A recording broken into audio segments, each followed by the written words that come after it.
कि भाई 2013 और 14 में माननीय तत्कालीन उस समय में मुख्यमंत्री हेमंत सोरेन थे, उन्होंने पावर प्लांट का शिलान्यास किया था।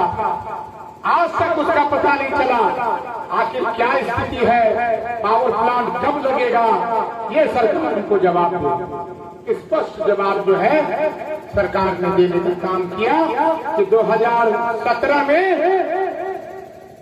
उस जमीन को, जिस जमीन में पावर प्लांट लगना था, उस जमीन को इन्होंने माइनिंग क्षेत्र घोषित करवा दिया। 2019 में जो मोरिया कोल ब्लॉक जिसमें पावर प्लांट में कोयला आता था, आवंटित था, 2019 में भी इन्होंने रुकवाने का काम किया। एक आदमी, एक जनप्रतिनिधि लगा है कि भैया पावर प्लांट का निर्माण हो जाए, और एक जनप्रतिनिधि लगा है कि पावर प्लांट को ध्वस्त करा दिया जाए, समाप्त करा दिया जाए। आदरणीय भाइयों, हेमंत है तो हिम्मत है, और हेमंत सोरेन ने सीना ठोक करके कहा है कि मेरी, और वादा भी किया है कि मेरे समय में हम लोग यही 4 हजार एकड़ जमीन में प्लांट का निर्माण करवाएंगे। इस बात को मैं कहना चाहता हूं। तुम जितना ताकत लगा दो रोकने का, मां भगवती का आशीर्वाद, निश्चित रूप से नौजवान बेरोजगारी की किस्मत चमकेगी।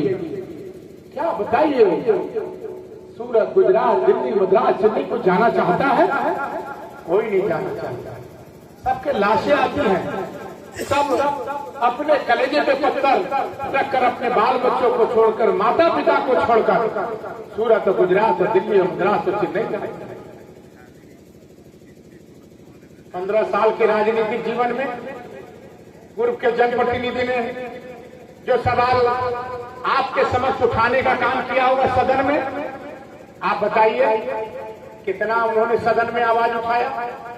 मैं डंके की चोट में कहता हूं कि जब मैं 2024 का विधायक बना था, 2009 के बाद इस बार जो आपने हमें अपार समर्थन देकर विधायक बनाया, कोई भी इलाका, कोई भी ऐसा प्रखंड नहीं है जो हमने सदन में आपकी आवाज को बुलंद नहीं किया हो, और आपकी आवाज को जो है विधानसभा में उठाने का।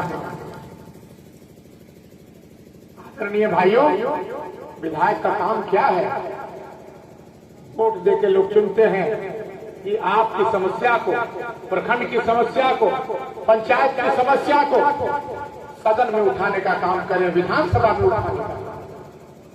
इस बार भी 4 दिन 5 दिन का सदन था, कोई ऐसा दिन नहीं था, चाहे वो डोमनी बराज का मामला हो, चाहे आपको तुलसी दामर माइंस खुलवाने का मामला हो, चाहे ढुड़की में हाथी का मामला हो, सारे क्षेत्र में जो है हम लोगों ने सदन में आवाज उठाने का काम किया। निश्चित रूप से मैं एक बात जरूर कहना चाहता हूं, इसके पहले भी सरकारें थी, भारतीय जनता पार्टी की सरकार थी, पूर्व के मुख्यमंत्री रघुवर दास जी थे, क्या 10,000 नियुक्ति पत्र एक दिन में बांटा? मैं पूछना चाहता हूं, 10,000 लोगों को एक दिन में बांटने का काम किया, नियुक्ति पत्र देने का काम किया? लेकिन हमारी सरकार, यशस्वी मुख्यमंत्री जी ने एक दिन में रजत जयंती 25वां रजत जयंती झारखंड का 10,000 एक दिन में जो है नियुक्ति पत्र बांटने का काम। पहले आप लोग जब विद्यालय में टीचर जाते थे, विद्यालय में टीचर जाते थे तो टीचर से पूछते कि कहाँ घर बनाऊं, तो टीचर कहता कि बनारस घर है, दिल्ली घर है, उत्तर प्रदेश घर है, बंगाल में घर है। लेकिन हमारे यशस्वी मुख्यमंत्री जी ने अस्थायी नीति को बल दिया, अस्थायी नीति को बल दिया, और झारखंड के नौजवानों को, झारखंड के पढ़े लिखे लोगों को, झारखंड में रहने के लोगों को नियुक्ति पत्र देने के काम किया। ये है सोरेन का बल, और ये है सोरेन का। इनकी सरकार तो 85, हम लोग 32 का खतियान मांगते, तो 85 का खतियान मांगते। 32 के खतियान के रहने वाले लोगों को प्राथमिकता मिलनी चाहिए, झारखंड के रहने वाले लोगों को प्राथमिकता मिलना चाहिए। ये हमारी सोच है और ये हमारी सरकार की भी सोच है। आदरणीय भाइयों, आप देखे होंगे कि हमारी कुछ मांगे पचाडुमर से संबंधित था। कई कार्यक्रम में गए, कई मीटिंग में गए, पचाडुमर में लोगों का डिमांड था कि भाई यहाँ हाई स्कूल होना चाहिए। 15 साल तक तो हाई स्कूल नहीं बना। 15 साल तक यहाँ नौजवान भटकते रहे, कितार जाते रहे। लेकिन हम पूछ रहे थे प्रमुख महोदया से कि क्या कारण है कि यहाँ हाई स्कूल नहीं हुआ। अभी आप देखे होंगे, जब मेरा पहला सत्र था 2024 का, जो 1 महीने का सत्र बजट तक चलता है, उसमें पूरे इलाके का, अभी हमारे छोटू सिंह खरवार बोल रहे थे, छोटू सिंह जी,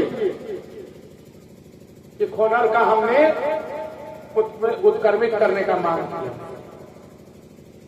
आपको करंदी में भी मांग किया, नगर उटारी में मांग किया, रमना में मांग किया, डंडई में भी मांग किया, घुरकी में भी मांग किया।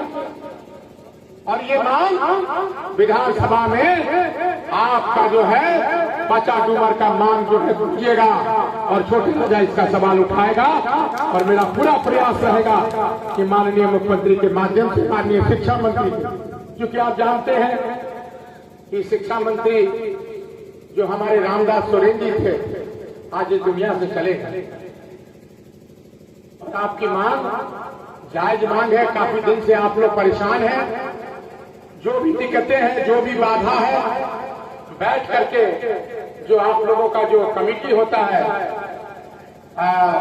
विद्यालय का, उसका अध्यक्ष भी हम ही रहते हैं पूरे भवनाथपुर विधानसभा के विद्यालय का। तो एक दिन हम बैठक करेंगे, क्या समस्या आई है, निश्चित रूप से हम बैठेंगे और उस समस्या को सुनेंगे और उस समस्या का निदान करने से सरकार से मांग करेंगे कि बच्चों के हित के लिए यहाँ हाई स्कूल का निर्माण पचाडुमर में निश्चित रूप से होना चाहिए। इस बात को मैं निश्चित रूप से जिंदाबाद जिंदाबाद जिंदाबाद जिंदाबाद।